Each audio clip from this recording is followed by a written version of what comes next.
Hello everyone, I welcome all of you on Gate Chemical Planet and I would like to thank all the students who subscribed my channel. Many students requested me to share the preparation strategies for mass transfer for Gate 2021 examination. So on their request, I am sharing some of the tips and tricks for mass transfer subject because the mass transfer subject is the most important for the chemical engineering student, and sometimes many students feel that this subject is slightly tough subject as compared to the CRE and heat transfer. So here I am sharing some of the tips and tricks and also the study material and the resources for the mass transfer. Student, there is one request from my side. If you have not watched my last video on short notes on mass transfer, then the link in the description box is given. Go to that link and watch the full video. It is very beneficial for all the students preparing for GATE and other examination, and also for the interviews of various PSUs. So here I am sharing the contact detail of my team. If you have any doubt regarding to the short notes, then contact to my team on this number. This video is completely in Hindi on the request of many students. Okay, so now without wasting time, we will discuss the preparation strategies for mass transfer. So student जितने भी लोग chemical engineering के student हैं और वो gate 2021 की preparation कर रहे हैं, तो सबसे पहले उनके लिए ज़रूरी ये बनता है कि गेट का 2021 का रिवाइज्ड सिलेबस प्रिंट आउट निकाल के जहाँ पर भी आप अपनी स्टडी करते हैं स्टडी टेबल पर उसको आप पेस्ट कर लें।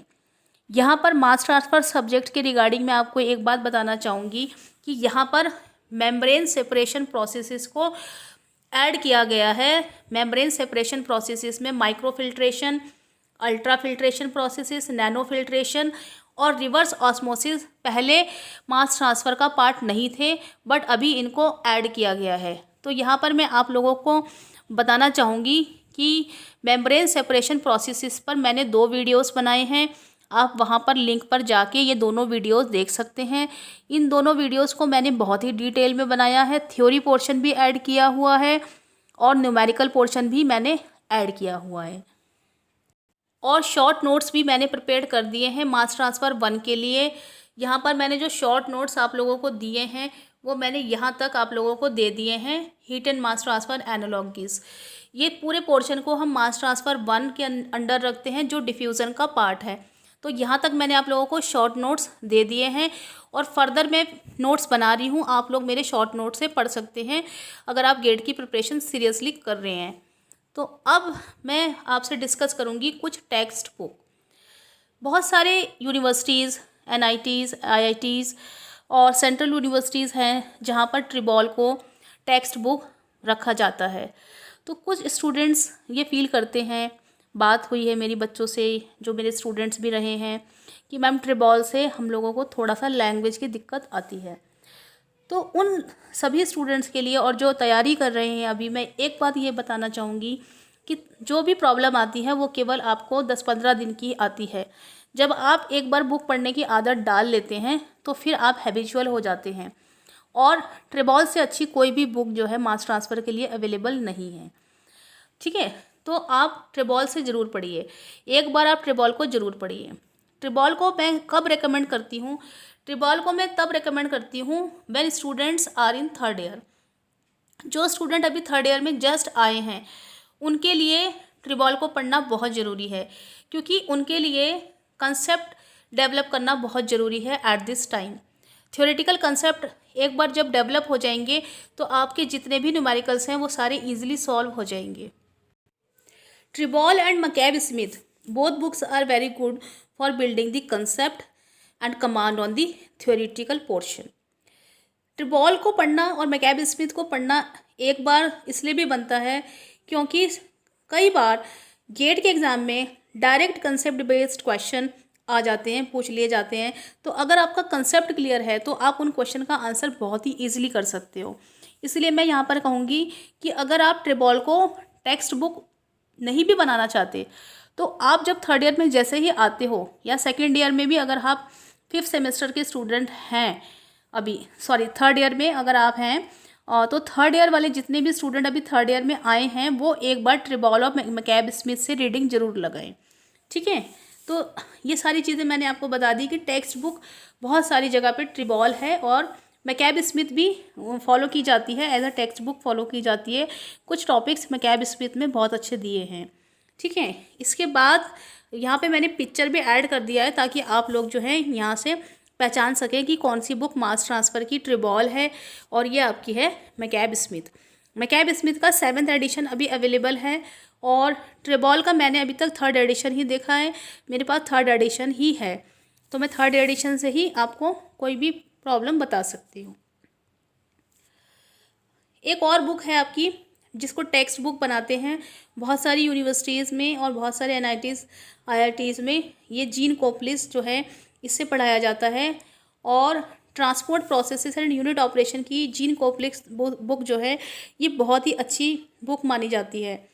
अगर आप ट्रिबॉल से नहीं पढ़ना चाह रहे हैं या आपकी यूनिवर्सिटी में ऐसा कोई भी कंपल्शन नहीं है कि ट्रिबॉल से ही पढ़ना है, तो मेरा सजेशन ये रहेगा सभी स्टूडेंट्स के लिए, मैं ये सजेस्ट करूँगी कि आप जीन कोपलिस को टेक्स्ट बुक बना के पढ़ें, जीन कोपलिस को आप बेस मार के पढ़ें, उससे सारे थ्योरेटिकल कॉन्सेप्ट क्लियर करें और ट्रिबॉल से और जीन कोपलिस को मिला के आप दोनों पढ़ें, तो आपको बहुत ज़्यादा सपोर्ट मिलेगा थ्योरेटिकल कंसेप्ट को बिल्ड करने के लिए।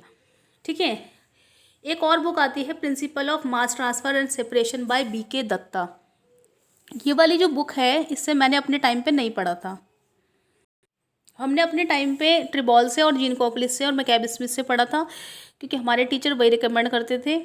और BK दत्ता को मैंने तब पढ़ा था जब मैंने स्टूडेंट्स को पढ़ाना शुरू किया, तो मुझे BK दत्ता बुक अच्छी लगी थी।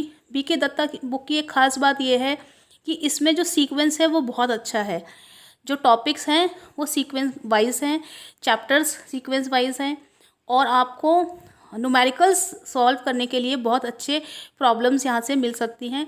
तो BK दत्ता से आप ज़रूर पढ़ें। सबसे पहले तो आप जीन कोपलिस से सबसे पहले जो स्टेप रहेगा वो रहना चाहिए जीन कोपलिस, उसके बाद आप ट्रिबॉल को देखें, फॉलो करें, जीन कोपलिस और ट्रिबॉल दोनों से पढ़ें। बट मेरे अकॉर्डिंग आप अगर बनाना चाहते हैं टेक्स्ट बुक तो जीन कोपलिस को बना लें और जीन कोपलिस और ट्रिबॉल को साथ ही लेके चलें।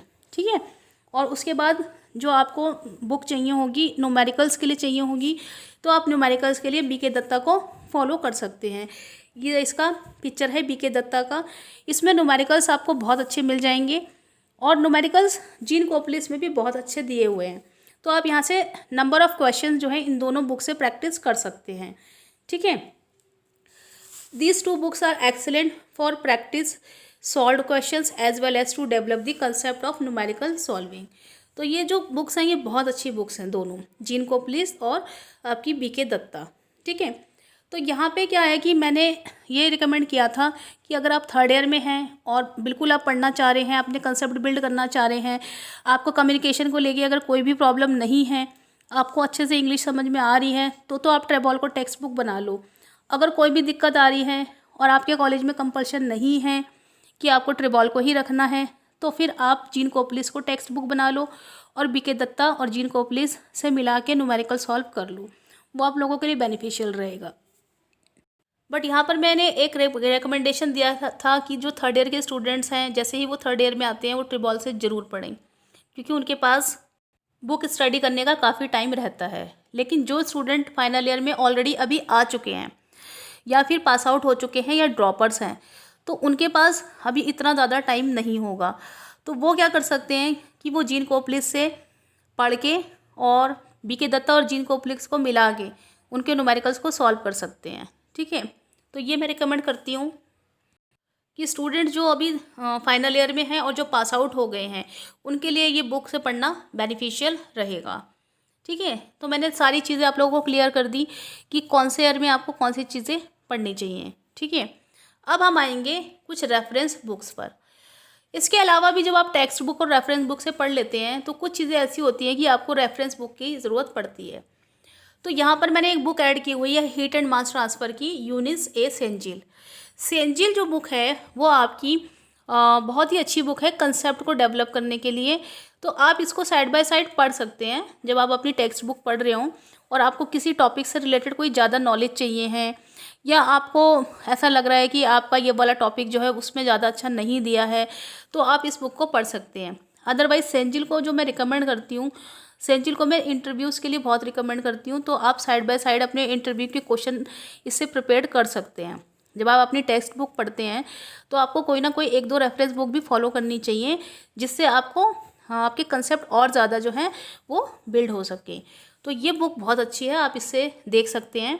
इसको आप इंटरव्यू के टाइम पे ये बुक आपके बहुत काम आने वाली है, क्योंकि जब आप इंटरव्यू के लिए जाते हैं तो आपके बेसिक कंसेप्ट ही काम आते हैं। वहाँ पे आपके उतने न्यूमेरिकल्स काम नहीं आते जितने आपके बेसिक कंसेप्ट काम आते हैं। तो ये बुक उसके लिए बहुत अच्छी है। एक बुक है डिफ्यूजन मास ट्रांसफ़र की, आपकी है ये वाली। ये बुक भी आप ले सकते हैं। अगर आपके पास नहीं है तो पैनिक होने की ज़रूरत नहीं है, ये सारी किताबें उतनी ज़्यादा आपको रिक्वायर्ड नहीं है। फाउस्ट है आपकी principle of unit operations, John Wiley की है। ये शेरवुड है। ये सारी बुक्स जो हैं आपकी, ये आपकी रहेंगी रेफरेंस बुक। अगर आपके पास ये किताबें नहीं भी हैं तो भी आपका काम चल जाएगा। ऐसा कुछ नहीं है कि आपके पास ये किताबें होनी बहुत ज़रूरी हैं। बट अगर आप यूनिस सेंजिल लेना चाहें तो आप इसको ले सकते हैं।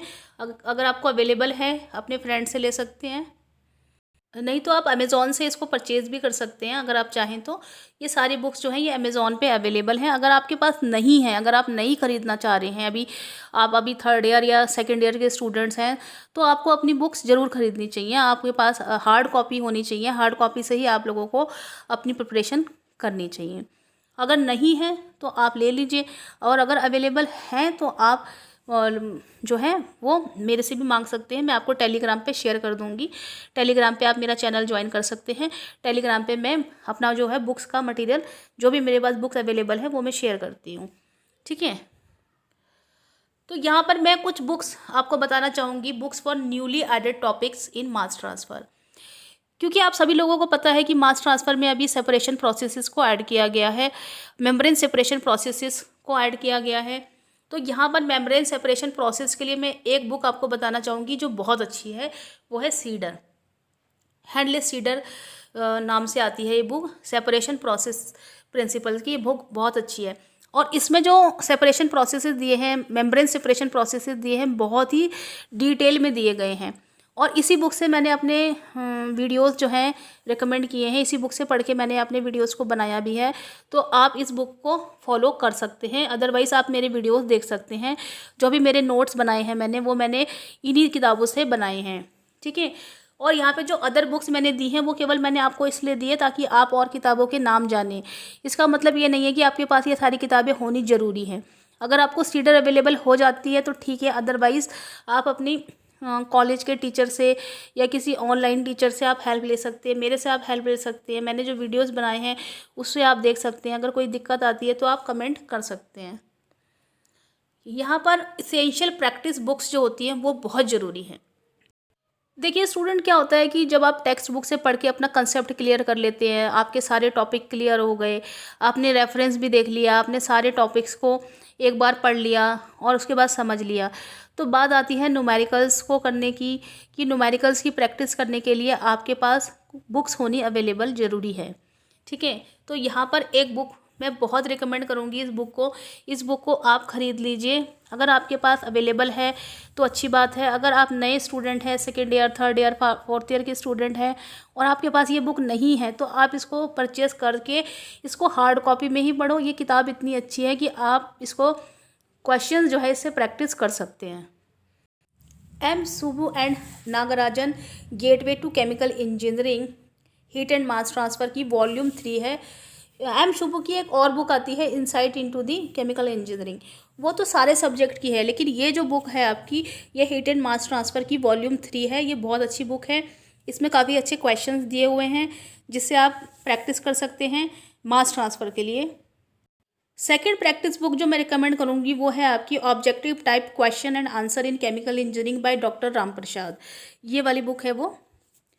इस बुक में बहुत सारे क्वेश्चंस दिए हुए हैं और लेंथी क्वेश्चंस भी हैं, शॉर्ट क्वेश्चंस भी हैं, और लास्ट ईयर की प्रीवियस ईयर पेपर्स के सॉल्यूशंस भी हैं इनमें, तो आप इसको देख सकते हैं, ये बुक कर सकते हैं। मैं रिकमेंड इन 2 किताबों को बहुत अच्छे से करूँगी, इसको भी मैं रिकमेंड करूँगी, आप इसको देख सकते हैं, ठीक है। और जो तीसरी बुक है वो है GATE tutor chemical engineering by Nikhil Gupta and Abhinav Jain, Arihant publication की।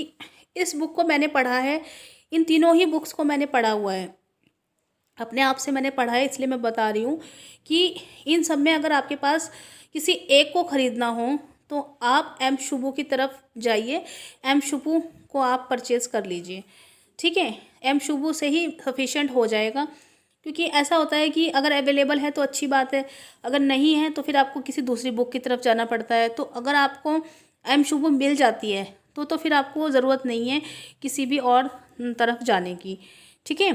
तो मैं एम शुभू को रिकमेंड करूँगी आपकी प्रैक्टिस बुक के लिए, ठीक है। और गेट ट्यूटर भी ठीक बुक है, बट जो सबसे अच्छी है वो एम शुभू है, आप एम शुभू को ले सकते हैं, ठीक है। Now we will discuss other reference study material notes and resources.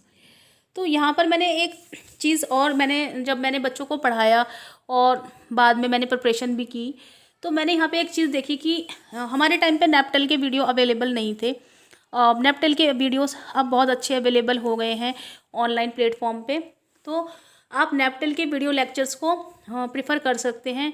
They are very good for concept building, okay. तो अगर आपके पास इतना टाइम है, अगर टाइम है तो आप वीडियोस की तरफ जा सकते हैं। अदरवाइज़ मैं एक चीज़ ये बोलना चाहूँगी, मैंने खुद भी वीडियोस देखे हैं, नैपटेल के वीडियोस भी देखे हैं, सारे ही वीडियोस देखे हैं अधिकतर, तो it is very time taking.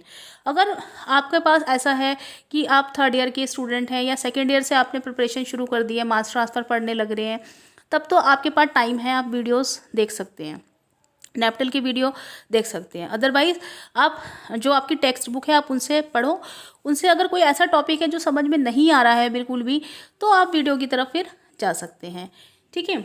और यहाँ पर free video lectures on mass transfer by GATE chemical planet भी अवेलेबल हैं, यहाँ पर आप वो देख सकते हैं। मैं ये नहीं कहूँगी कि आप मेरा ही वीडियो देखिए, आप किसी और के भी वीडियोज़ देख सकते हैं, बट जो मैंने वीडियोज़ बनाए हैं वो बहुत ही सोच समझ के बनाए हैं, और मैंने ये सोच समझ के बनाए हैं कि आपका टाइम उसमें ज़्यादा ना जाए। तो टाइम को देखते हुए मैंने वीडियोस बनाए हैं, क्योंकि बच्चों के पास इतना टाइम नहीं होता है कि वो हमारा वीडियो आधे घंटे बैठकर देखें, ठीक है। तो जो शॉर्ट नोट्स हैं आप उसको प्रेफर कर सकते हैं। Notes on mass transfer by GATE chemical planet आप फॉलो कर सकते हैं। शॉर्ट नोट्स मैंने बनाए हुए हैं, वो आप फॉलो कर सकते हैं। और मैंने एक MCQ सीरीज़ भी अपनी बनाई हुई है, वो आप देख सकते हैं, free MCQ series on mass transfer by GATE chemical planet. ये सारा ही मटेरियल अवेलेबल है गेट केमिकल प्लैनेट पे, आप इसको देख सकते हैं। तो यहाँ पर मैं आपको एक बहुत ही अच्छा सजेशन देना चाहूँगी कि अगर आप नैपटेल के वीडियो देखते हैं या किसी भी क्रिएटर के वीडियो देखते हैं, मेरे वीडियो देखते हैं, तो आपको ये करना चाहिए कि आपको टॉपिक वाइज वीडियो देखने चाहिए, और जो भी टॉपिक पे आप वीडियो देख रहे हैं उसको पहले आपको बुक से पढ़ लेना चाहिए, अपनी टेक्स्ट बुक से आपको उसे पढ़ना चाहिए, और उस बुक से पढ़ने के बाद उस टॉपिक को एक बार वीडियो में देख लेना चाहिए।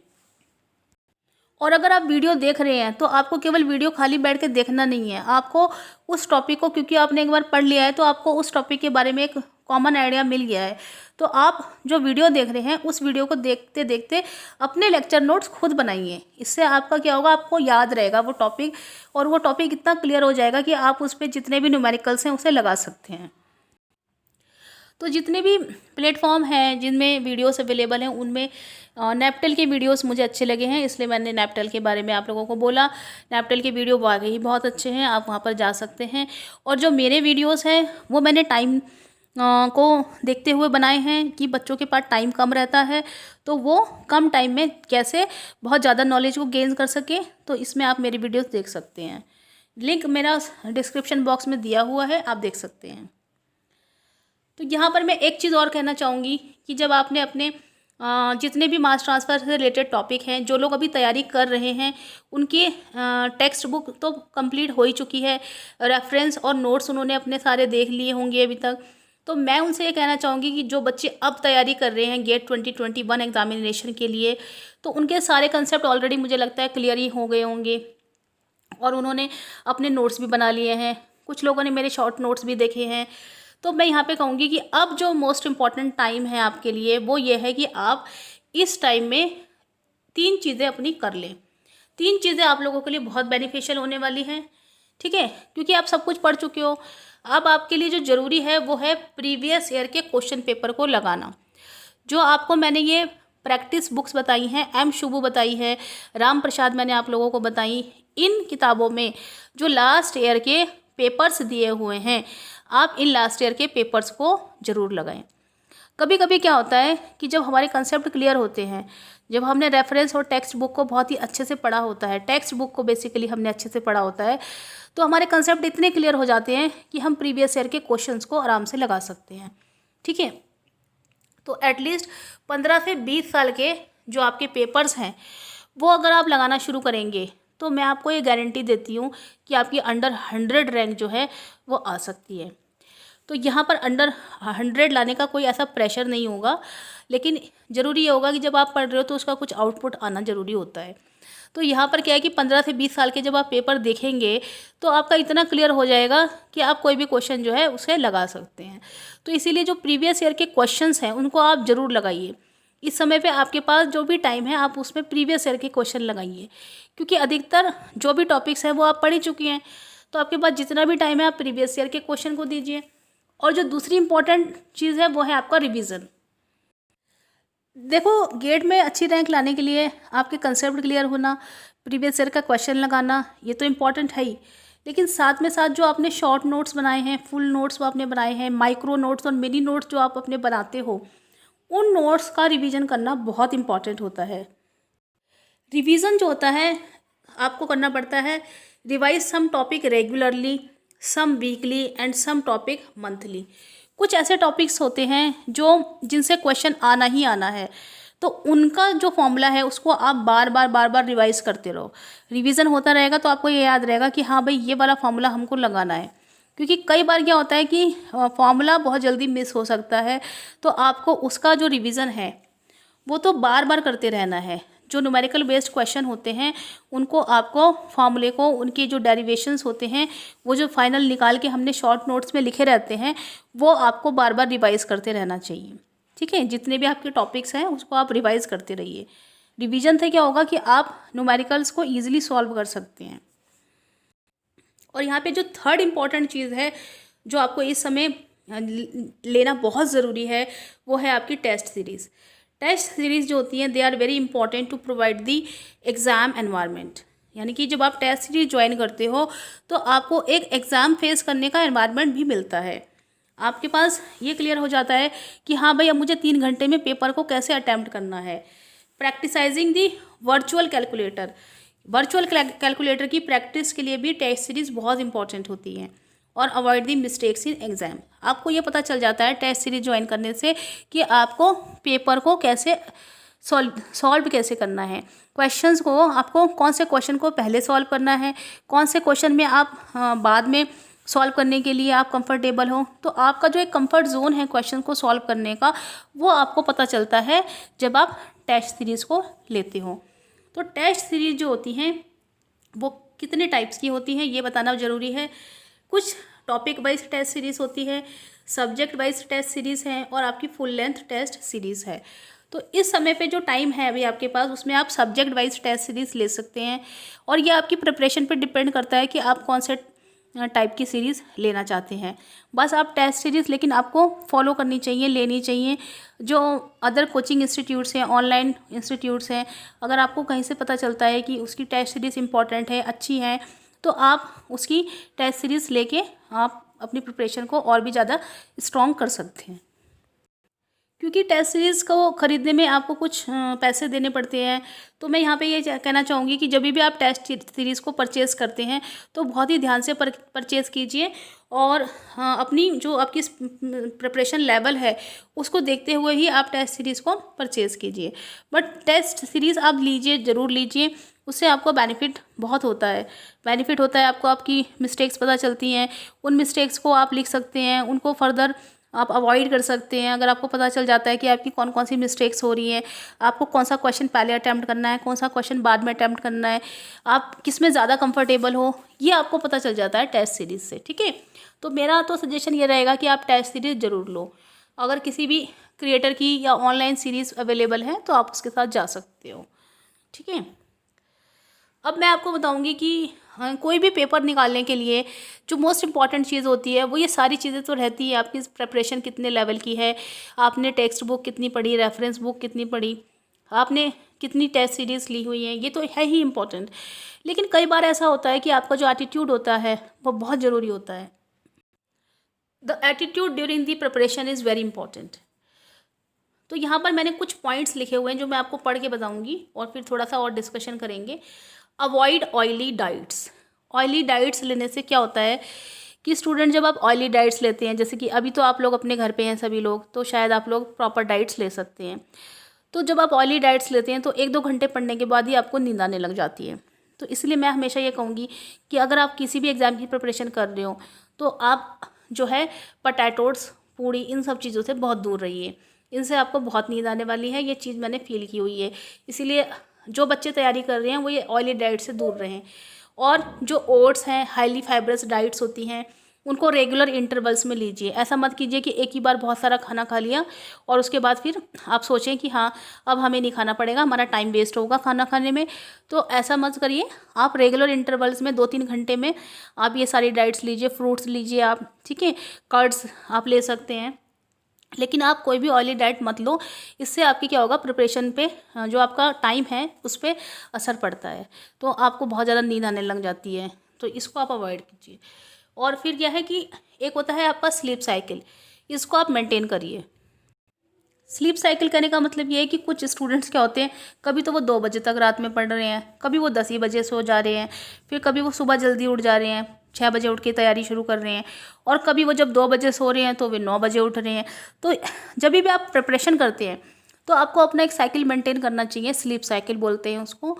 आपको अपनी जो प्रॉपर स्लीप है वो 8 to 9 आवर्स की ज़रूर लेनी चाहिए। चाहे आप सुबह 6 बजे उठो, चाहे आप सुबह 10 बजे उठ रहे हो, ये आप पे डिपेंड करता है। लेकिन it is very important to take the proper sleep. अगर आप प्रॉपर स्लीपिंग नहीं लेंगे तो आपको क्या होगा, प्रेशर डेवलप होना शुरू हो जाएगा। आपकी एक प्रेशर डेवलप होने से क्या होगा कि आपको लगेगा कि हमारी प्रिपरेशन अभी सही नहीं चल रही है, वो अभी तो बहुत हमारे पास टाइम कम बचा है, ऐसे आपको ख्याल आ सकते हैं। तो इसलिए आप क्या कीजिए कि अपनी 8 to 9 आवर्स की जो स्लीप है उसको प्रॉपर कीजिए। चाहे आप रात में 12 बजे सोएं और सुबह आप जितने बजे भी आपको उठना है, आप 7 बजे उठें, 8 बजे उठें, वो रोज़ उठें, फिर वो काम आप रोज़ करें, तो उससे आपकी एक हैबिट डेवलप होगी। ठीक है, और अगर आपको गेट में अच्छी रैंक लानी है तो आप मान के चलिए कि आपको 8 to 10 आवर्स जो है वो आपको स्टडी को देने पड़ेंगे। अच्छी रैंक के लिए इतना सेक्रीफाइस आपको करना पड़ेगा, तभी आपकी एक अच्छी रैंक आ सकती है। और अच्छी रैंक के साथ साथ हाँ, प्रॉपर डाइट और प्रॉपर स्लीप साइकिल को मेंटेन करिए। आप खुद देखेंगे कि आपको एक फ्रेशनेस फील होगी।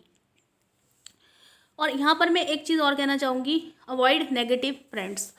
तो कुछ फ्रेंड्स आपके होंगे जो आपको कहेंगे कि भाई अभी तो बहुत कम टाइम बचा है, अभी आपने इतना नहीं पढ़ा है। तो ये जो फ्रेंड्स हैं आप इनको अवॉइड कर सकते हैं। अगर आपके फ्रेंड्स अच्छे हैं, आपको सपोर्ट करते हैं, तो अच्छी बात है, आप उनके साथ डिस्कशन कर सकते हैं। जो टॉपिक्स आपको नहीं आते हैं आप वो उनके साथ डिस्कस कर सकते हैं। लेकिन क्योंकि इस समय पे लॉकडाउन हुआ है, अब तो खैर खुल ही गया है, लेकिन जब लॉकडाउन हो गया था तो बच्चे काफ़ी नेगेटिव हो गए थे। तो वो नेगेटिविटी आपको नहीं लानी है। आप चाहे कुछ भी होगा, पेपर तो आपका होना ही है गेट का, है ना। थोड़ा लेट होगा, थोड़ा पहले होगा, जैसे भी रहेगा, लेकिन पेपर तो होना ही है। तो अगर पेपर होना है तो उसके लिए आपके पास एक प्रॉपर जो है स्ट्रैटेजीज़ के साथ आप उसको करिए और नेगेटिव चीज़ों से आप दूर रहिए। एक मैं यहाँ पे कहना चाहूँगी कि आपका जो सोशल मीडिया टाइम है आप उसको या तो रिड्यूस कर लीजिए या उसको रिमूव कर लीजिए। तो हम लोग के टाइम पे तो ये सोशल मीडिया वाला टाइम होता नहीं था, तो अपन लोग तो अपनी पढ़ाई में मतलब काफ़ी टाइम दे देते थे। तो अभी क्या हो गया है कि ये सोशल मीडिया वाला जो हो गया है, ये टाइम बच्चे ज़्यादा दे रहे हैं, है ना। तो आप इन सब चीज़ों से अपने आप को थोड़ा सा दूर रखिए। और अगर आप वीडियो देख रहे हैं या आप स्टडी मटेरियल कहीं ऑनलाइन प्लेटफॉर्म से ले रहे हैं, कहीं से भी ले रहे हैं, तो उसका टाइम एक बांध लीजिए कि हाँ हमें इतने टाइम में वीडियोस देखने हैं, इस पर्टिकुलर टाइम में ही मुझे वो काम करना है, ताकि आपका टाइम वेस्ट ना हो। अगर आप किसी ऑनलाइन प्लेटफॉर्म से पढ़ रहे हैं, किसी क्रिएटर से पढ़ रहे हैं, किसी भी क्रिएटर से, तो उसके चैनल को आप सब्सक्राइब कीजिए। उसके चैनल को सब्सक्राइब करने से आपके पास नोटिफिकेशन आएगा, और नोटिफिकेशन आने से आपको पता चल जाएगा कि हाँ भाई ये पर्टिकुलर वीडियो आ गया है, ये मुझे देखना है। ठीक है, तो उससे क्या होगा कि आपको वीडियोस ढूंढने में जो टाइम आपका वेस्ट हो रहा था वो नहीं होगा। अगर आप नैपटेल देखते हैं या आप गेट केमिकल प्लानेट देखते हैं, तो आप क्या कीजिए कि आप उसको सब्सक्राइब कीजिए, जिससे आपका टाइम बिल्कुल भी वेस्ट ना हो। वीडियोस को देखना, ढूंढना, इन सब में आपका टाइम वेस्ट बिल्कुल नहीं होना चाहिए। ठीक है, और एक मैं आपसे कहूँगी कि अगर आपके पास टाइम है तो do some exercise and meditation to relax your body if possible. अगर आपका स्लीप साइकिल प्रॉपर है, आप 11-12 बजे सो जाते हो, सुबह 7 बजे उठ जाते हो, तो मैं ये कहूँगी कि आप हाफ एन आवर का मेडिटेशन ज़रूर करें। मेडिटेशन करने से आपकी पूरी बॉडी में आपको फ्रेशनेस फील होती है, आप अपनी प्रिपरेशन के लिए तैयार होते हैं, और आप खुद फील करेंगे कि अगर आप मेडिटेशन कर रहे हो तो आपकी जो प्रिपरेशन स्टडीज़ है, आप देखेंगे कि आपका जो टाइम है पढ़ने का वो खुद ही बढ़ जाता है। ये चीज़ मैंने पर्सनली फील की हुई है कि मेडिटेशन करने से या एक्सरसाइज करने से या सुबह वॉक करने से आप अपनी स्टडीज़ को ज़्यादा से ज़्यादा टाइम दे सकते हो। तो किसी भी पढ़ाई को, किसी भी कंपटीशन को करने के लिए आपके पास एक proper diet, proper sleep cycle, proper meditation या प्रॉपर एक्सरसाइज को करना बहुत ज़रूरी होता है। अगर आप ये सब करते हो तो आपकी बॉडी एक फ्रेशनेस फील करती है, और आप अपनी जो स्टडीज़ का टाइम है, अगर आप पहले 6 घंटे पढ़ रहे थे तो आप खुद देखेंगे कि आप 8 घंटे अब पढ़ पा रहे हो। तो ये बहुत ही ज़्यादा इंपॉर्टेंट टिप्स थे जो मैंने आप लोगों को बताए। And student, all the best for your GATE preparation and GATE exam. Okay, अगर आपको कोई भी ऐसी प्रॉब्लम है जो आप मुझसे शेयर कर सकते हैं, तो आप टेलीग्राम पे मैसेज कर सकते हैं, और मेरा टेलीग्राम ग्रुप आप केमिकल इंजीनियरिंग वाला ज्वाइन कर सकते हैं। मेरे चैनल को ज़्यादा से ज़्यादा सब्सक्राइब कीजिए। मैं आपके साथ और वीडियोस पर बनी रहूँगी। Thank you so much.